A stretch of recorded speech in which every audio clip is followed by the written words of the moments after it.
দিনে চাঁপাইনবাবগঞ্জের ব্যবসা বাণিজ্যের ক্ষেত্রে আমাদের উদ্দেশ্য লক্ষ্য কি। আমরা আগামী দিনে চাঁপাইনবাবগঞ্জের যে সমস্ত আমাদের সংকট, আমাদের চাঁপাইনবাবগঞ্জের যে সমস্ত বিষয়ে আমাদের পদক্ষেপ গ্রহণ করা দরকার, এবং আমি শুধু চাঁপাইনবাবগঞ্জের একা চিন্তা ভাবনা করলে হবে না, আমাদের সম্মিলিত চিন্তা ভাবনার প্রয়োজন আছে, আমাদের সবার পরামর্শের প্রয়োজন আছে এবং সবার সহযোগিতার দরকার আছে, সকলের অংশগ্রহণের দরকার আছে। তাহলে আমরা চাঁপাইনবাবগঞ্জকে আমরা সুন্দর করতে পারবো, চাঁপাইনবাবগঞ্জকে আমরা আমাদের আকাঙ্ক্ষিত আমাদের গৌরবান্বিত জায়গায় আমরা নিয়ে যেতে পারবো ইনশাআল্লাহ। আজকে এই আগামী জাতীয় সংসদ নির্বাচন আমি ষষ্ঠবারের মতো প্রতিদ্বন্দ্বিতা করছি।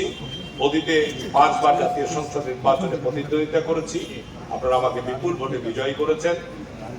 আগামী ষষ্ঠবারের মতো আগামী 12ই ফেব্রুয়ারি নির্বাচনে অংশগ্রহণ করছি।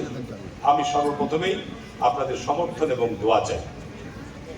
আমি অত্যন্ত মনোযোগ সহকারে এখানে আজকে, যেহেতু আমাদের চাঁপাইনবাবগঞ্জের ব্যবসায়ীদের নিয়ে এই মত বিনিময় অনুষ্ঠানটি করা হয়েছে, যারা আপনাদের মতামত দিয়েছেন, বক্তব্য রেখেছেন, এখানে ট্রাক মালিক গ্রুপ থেকে বক্তব্য রেখেছেন, আমাদের পরিবহন ব্যবসায়ীদের পক্ষ থেকে বক্তব্য রেখেছেন, আমাদের অটো রাইস মিলের পক্ষ থেকে বক্তব্য রেখেছেন, আমাদের মহিলা উদ্যোক্তাদের পক্ষ থেকে বক্তব্য রেখেছেন, আমাদের আমদানিকারক রপ্তানিকারকদের পক্ষ থেকে বক্তব্য রেখেছেন, সিএনএফ এজেন্টদের পক্ষ থেকে বক্তব্য রেখেছেন এবং আপনাদের সভাপতি আব্দুল ওয়াহেদও বক্তব্য রেখেছেন।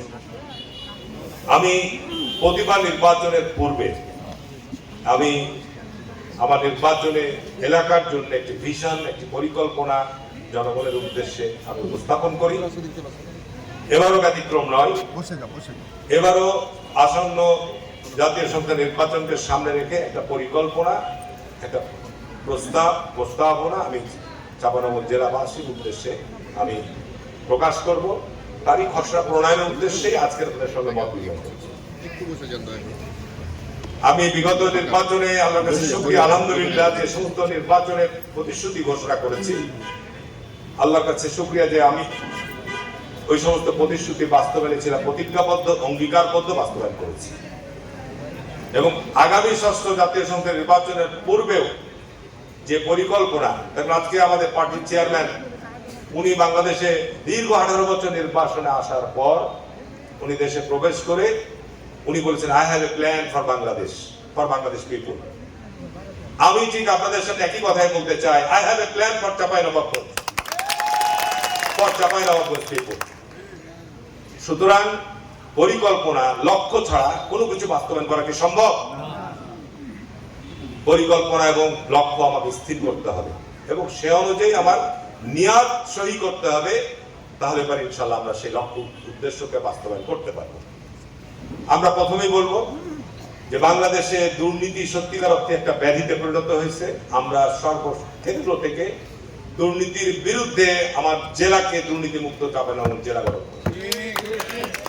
প্রশাসন, ব্যবসা বাণিজ্য, সমস্ত জায়গা থেকে আপনারা আমাকে নির্বাচিত করবেন, আপনাদের নির্বাচনের মধ্য দিয়ে আমি ক্ষমতাবান। আমি 18 সালের আমি যে জাতীয় সংসদে অংশগ্রহণ করেছিলাম, এটি ছিল আমার জন্য সবচেয়ে বড় চ্যালেঞ্জ এবং সেইখানে আমি প্রবেশ করে সংখ্যালঘু হলেও আমি চাঁপাইনবাবগঞ্জের প্রতিনিধি হিসাবে বাংলাদেশের সমস্যা পার্লামেন্টে তুলে ধরার জন্য চেষ্টা করেছি। আল্লাহ পাক সাহায্য করেছেন এবং ইনশাআল্লাহ আমি এটুকু বলে যাচ্ছি, এখানে গণমাধ্যমের কর্মীরা রয়েছেন, প্রশাসনের লোকরা শুনছেন, জবাবদিহিতায় সবকে আসতে হবে। থানায় যারা দায়িত্ব পালন করছেন, পুলিশের যারা দায়িত্ব পালন করছেন, মনে করেন না যে আগামী দিন অতীতে আমরা যেভাবে চলেছি আগামী দিনও সেভাবে চলতে পারবেন। এটি হবে না। পুলিশ হবে জনবন্ধ।